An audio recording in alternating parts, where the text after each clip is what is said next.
Injection দিয়ে নাকি গরু মারা গেছে, এ করছে সে করছে অনেক কিছু। আসলে আমি জানি না। আমরা সকাল থেকে রোদের মধ্যে দাঁড়ায় আছি, আসে আমাদের সাথে কোনো কোঅপারেটিভ করতেছে না। আমাদের উপস্থিতিটা মনে হয় তাদের দরকার ছিল, সেই জন্যই ডাকছে, তাদের যান বাঁচানোর জন্য। আসলেই তারা দুর্নীতিবাজ।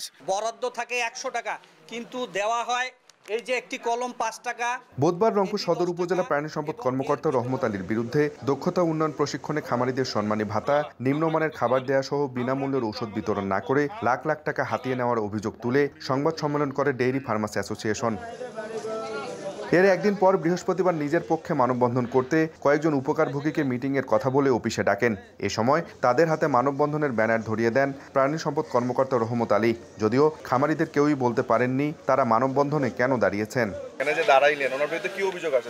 আসলে আমি জানি না। এখানে যে কি জন্য আসছি সেটা আমি বলতে পারবো না। আমার এক ভাইয়ে ডাকছে যে অমুকখানে যাওয়া লাগবে। আজকে একটা মিটিং হওয়ার কথা ছিল, তো আমরা এখানে এসে দেখি যে কোনো মিটিং নাই। 10-15টা মহিলা নিয়ে আমাদের অফিসে আয়, ঠিক আছে? ও নিজে ডাকছে।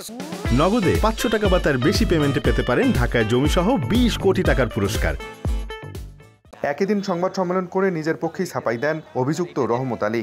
তারা আমার বিরুদ্ধে কিছু অভিযোগ নিয়ে এসেছে, যেটা বানোয়াট এবং ভিত্তিহীন। সরকারের অর্থ অপচয় নষ্ট করেছি, তখন তারা আমার বিরুদ্ধে লেগে পড়ছে। ডেইরি ফার্মার্স অ্যাসোসিয়েশনের নেতারা হুঁশিয়ারি দেন, অভিযুক্তের বিরুদ্ধে ব্যবস্থা না নিলে কঠোর আন্দোলনে যাবেন তারা।